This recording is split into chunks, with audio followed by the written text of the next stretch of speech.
Se eu te dissesse que um território congelado, com menos habitantes que uma cidade pequena, pode decidir o futuro da economia, da guerra e da tecnologia mundial, você acreditaria? Porque em 2026, as maiores potências do planeta estão olhando para um único lugar, a Groenlândia. E essa disputa não é sobre gelo, é sobre poder. Durante décadas, a Groenlândia foi vista como um território distante, isolado, quase irrelevante no tabuleiro global. Mas algo mudou.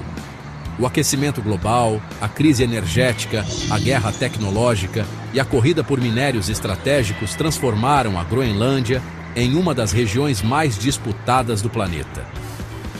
E hoje, Estados Unidos, China, Europa e Rússia observam esse território como se fosse a última fronteira. A Groenlândia é a maior ilha do mundo. Está localizada entre a América do Norte e a Europa, no coração do Ártico. E isso, por si só, já é estratégico. Ela controla rotas marítimas que estão se abrindo à medida que o gelo derrete. Rotas que encurtam em milhares de quilômetros o comércio entre continentes. Mas o verdadeiro valor da Groenlândia não está na superfície, está embaixo do gelo. A Groenlândia abriga algumas das maiores reservas não exploradas de terras raras: urânio, lítio, cobalto e níquel. Esses materiais são essenciais para baterias elétricas, painéis solares, chips, inteligência artificial, armamentos modernos, satélites e mísseis. Sem esses minérios, não existe transição energética, não existe economia digital e não existe supremacia tecnológica. Quem controla esses recursos, controla o futuro. Durante anos, a China dominou o mercado global de terras raras. Isso deu a Pequim uma vantagem estratégica gigantesca. Os Estados Unidos perceberam tarde e agora correm contra o tempo. A Groenlândia surge como uma alternativa fora do eixo chinês. Uma chance de diversificar o controle desses recursos. Por isso, em 2026, a ilha deixou de ser apenas um território dinamarquês. Ela se tornou um ativo geopolítico.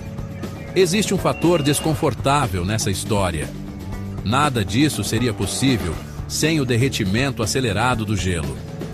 À medida que o Ártico aquece, novas áreas ficam acessíveis. Minas antes impossíveis agora entram no radar. É o paradoxo do século XXI. A crise climática destrói e, ao mesmo tempo, cria oportunidades de poder. E os países sabem disso. Mas existe alguém no meio dessa disputa: o povo groenlandês. Com pouco mais de 50 mil habitantes, a Groenlândia busca mais autonomia e vê na exploração de recursos uma chance de independência econômica. Mas também existe medo. Medo de perder controle. Medo de se tornar apenas um peão em um jogo global. Essa história não é nova. Ao longo da história, territórios ricos em recursos sempre atraíram impérios. África, Oriente Médio, América Latina. Agora, o Ártico. A diferença é que hoje o poder não se mede apenas em soldados, mas em dados, tecnologia e controle econômico. O que acontece se a Groenlândia se tornar o novo centro do poder global? Quem ganha? Quem perde? E como essa disputa silenciosa pode afetar sua vida, mesmo que você esteja a milhares de quilômetros de distância? Porque quando o mundo muda de eixo, ninguém fica fora. A Groenlândia deixou de ser apenas uma ilha congelada.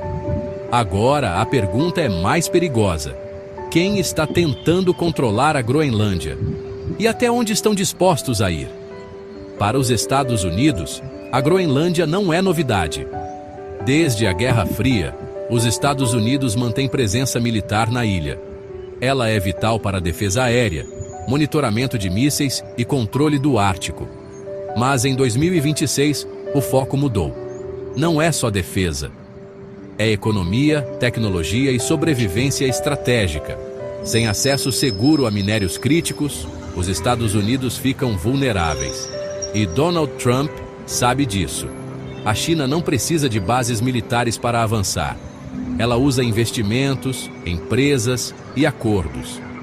Pequim já tentou financiar portos, aeroportos e projetos de mineração na Groenlândia. Cada projeto parecia isolado, mas juntos formam um padrão. É o mesmo modelo usado na África, na Ásia e na América Latina. Infraestrutura em troca de influência. Para a China, a Groenlândia é uma peça no tabuleiro de longo prazo. A Groenlândia pertence oficialmente ao Reino da Dinamarca, mas o controle real é cada vez mais frágil. A Europa vive um dilema. Precisa de recursos, mas teme a militarização do Ártico. Ao mesmo tempo, os groenlandeses pressionam por mais autonomia. E a autonomia custa caro. A Europa tenta equilibrar economia, política e valores. Nem sempre com sucesso. A Rússia já deixou claro: o Ártico é prioridade. Bases militares, frotas de quebra-gelos, exercícios constantes. Moscou vê o derretimento do gelo como uma vantagem estratégica. Novas rotas, mais controle, menos concorrência. A Groenlândia, nesse contexto, é um ponto sensível. Qualquer mudança ali afeta todo o equilíbrio militar do norte. Mas a pergunta que não quer calar é: quem decide o destino da Groenlândia? As grandes potências falam de segurança. As empresas falam de investimento. Mas os habitantes falam de sobrevivência cultural. O risco é claro.